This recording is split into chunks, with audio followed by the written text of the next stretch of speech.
Привет, скъпи приятели от Радост в кухнята! Настана козуначено време и аз реших да отворя тефтера на майка, в който тя през годините е събирала много рецепти. Избрах една за бърз и лесен козунак, който тя правеше често за нас, а днес реших да го споделя и с вас. Продуктите, които ще трябват за днешния ни козунак, горе-долу са ясни. Брашно.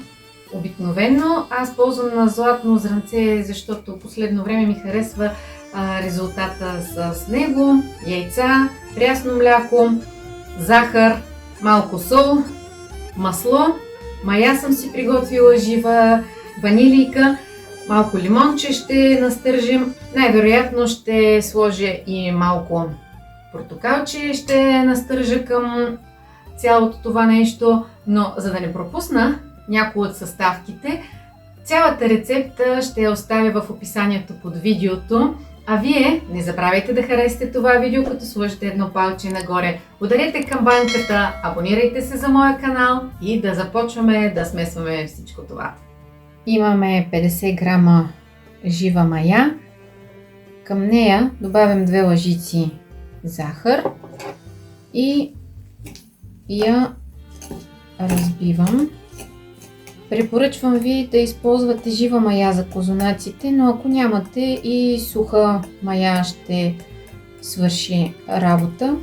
Към маята добавям около 200 мл прясно мляко и бъркам докато маята се разтвори. Добавям и 2-3 лъжици брашно. Разбъркваме хубаво с брашното, за да се получи една по-плътна смес и за да може маята да се активира. Покривам маята и оставям на топло да таса. В купа слагам 5 яйца и единия жълтък си го оставям за намазване за отгоре. 5 яйца плюс 1 белтък. Към яйцата прибавяме около 300 грама захар. Добавям и една пълна супена лъжица мед, за да е по-богат на вкус козунака. Слагаме ванилия, настръкваме малко лимонова кора, малко портокалова кора също така. И трябва да разбием тези продукти добре, за да може захарта да се разтвори максимално. В голяма купа слагам брашно, което пресявам. Хубаво е да бъде пресято брашното, особено когато се прави за козунаци. Правя си кладенче в брашното и изсипвам маята. Ето вижте колко хубаво се разбили яйцата с захарта, колко много балончета има. Това е предпоставка, че действаме в правилната посока. Сега е време да ги прибавим към брашното.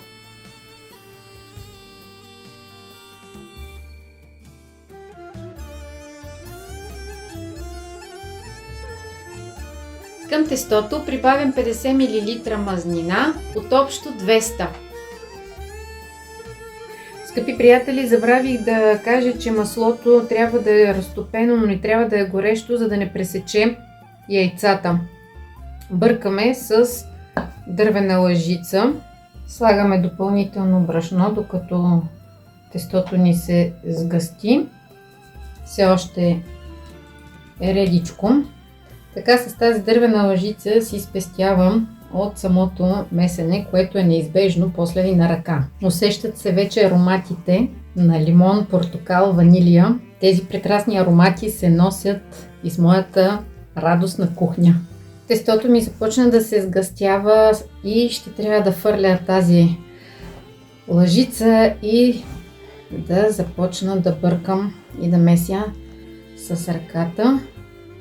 Първо ще продължа в купата, а след това ще го изсипя и на плота, за да си го доумеся. И нека месенето започне сега!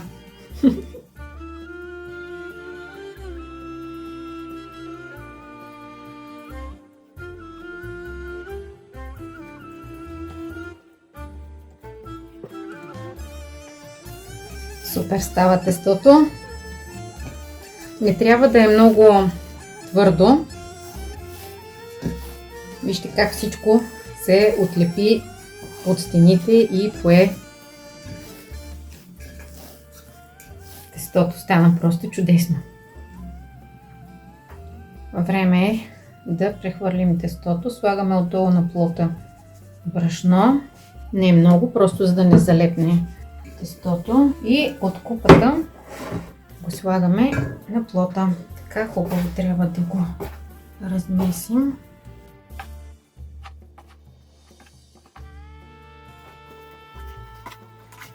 Трябва да се получи налепнещо тесто.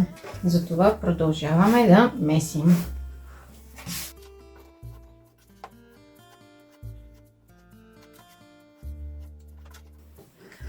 Така, когато се меси повече тестото, се активира глутена и по този начин козунаците стават по-пухкави и на конци.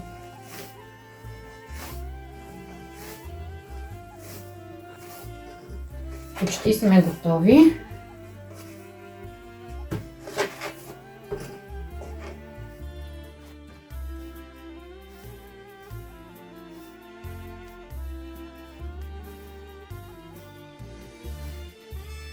Тестото е вече готово. Сега трябва да започна да вкарвам останалата мазнина в него.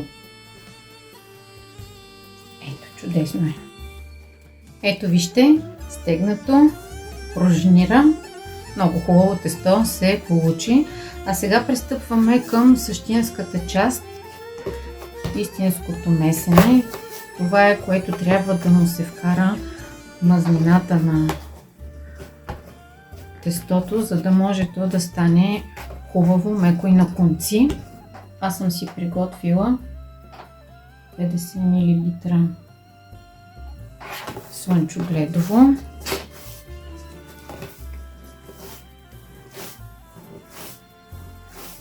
Което постепенно трябва да го вкараме в тестото.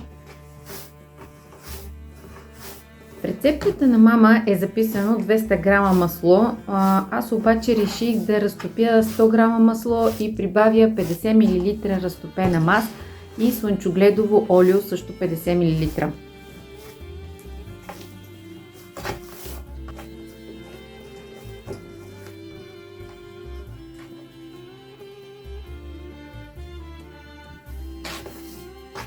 В началото видяхте, че замесих тестото с 50 мл разтопено масло. Останалото количество от 150 мл мазнина ще ги прибавям постепенно сега. Когато месите, използвайте задната част на дланта, като натискате и дърпате тестото и след това прибирате. По този начин се получават по-хубави конци. Тестото е страхотно, меко, еластично. Тайната на хубавото тесто е да има много яйца, да има ванилия, хубави ароматни съставки и месенето. Това месене, което изисква вкарването на мазнината, горе-долу отнема около 20 минути. Трябва да е, ето виждате, мекичко и еластично. Тестото за козунаците се получи страхотно, аз съм много доволна и докато чакаме то да втаса, може да се разходите и с моя кулинарен канал. Убедена съм, че ще си харесате още нещо, което да приготвите за себе си или за любимите хора. Сега ще го прехвърлим в една купа. След като сложих вече всичките 150 мл мазнина, тестото го слагам в купа, която предварително съм намазала с слънчогледово олио.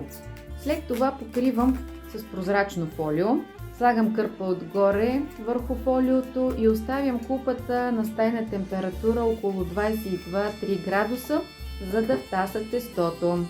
Тъй като в тестото за козунаци се слага много захар и става тежко, затова му трябва и повече време, за да втаса. Оставете го да си почива поне за 3 часа минимум, а през това време може да направите едни бързи великденски маслени корабийки от тефтера на мама. Линка към рецептата ще го оставя в описанието под видеото.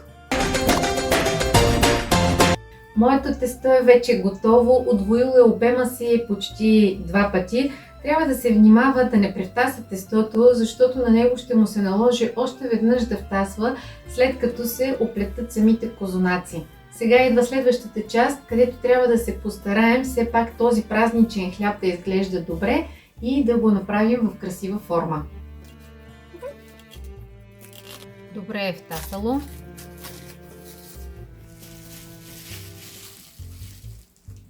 Страхотно. Слагаме си олио на ръцете,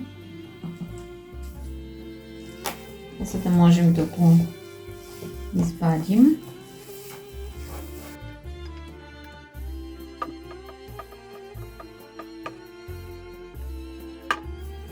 Прекрасно е. Слагаме и олио на плота, където ще месим, за да не ни залепва. Сега трябва да си направим топки от това тесто.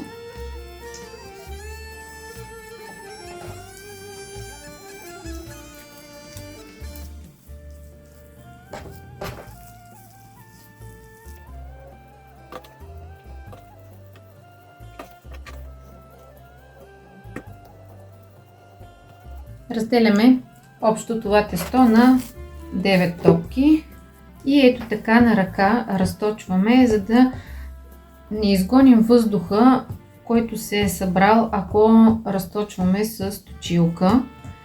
Сега, тъй като рецептата на майка ми е без плънка, аз този път ще го направя така, но вие ако решите, може да сложите тук плънка.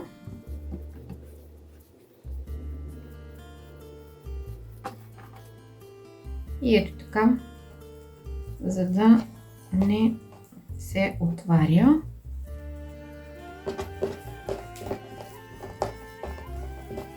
Навиваме.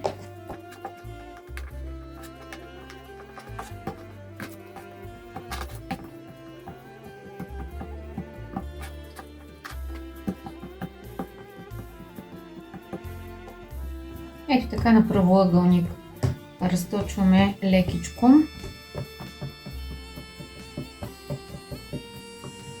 Навивам на ръце.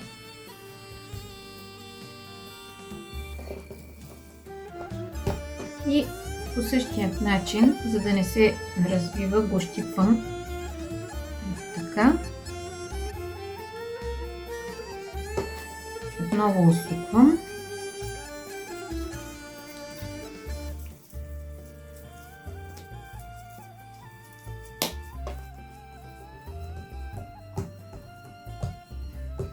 И това е третата топка. Тази стана малко по-малка, но това не пречи, не е проблем. Отново навивам на ръце.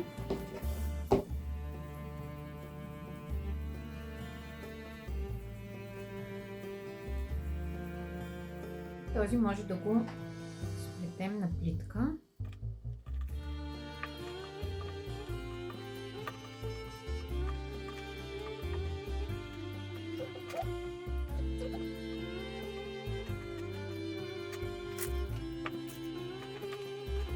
И го прехвърляме. Ето ги следващите 3 топчици.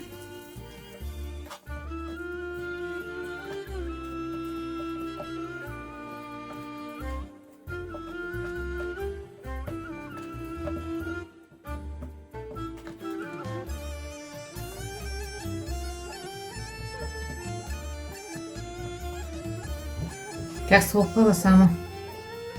В този козунак, за да е по-различен, ще сложим малко стафиди.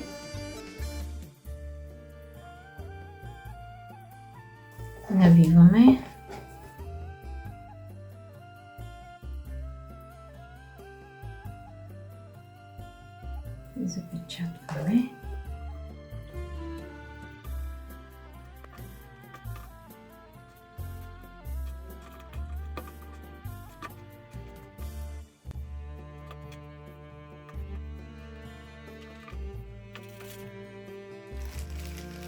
Още малко можем да поразмесим последните топчици.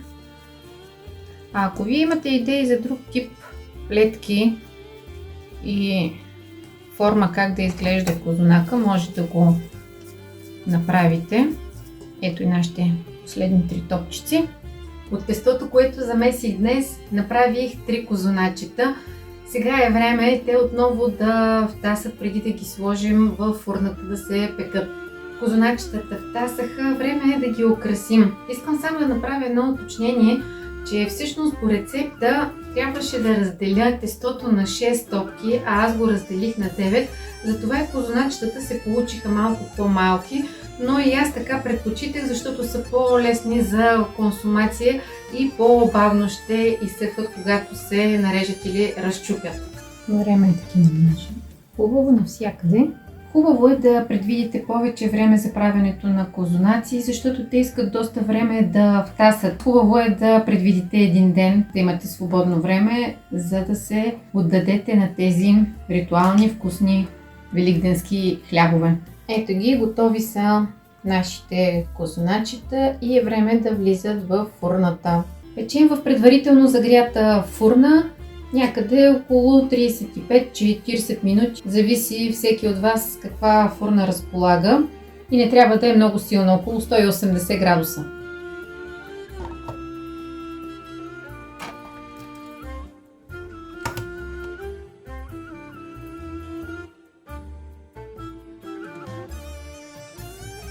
Скъпи приятели, моите козунаци са вече готови.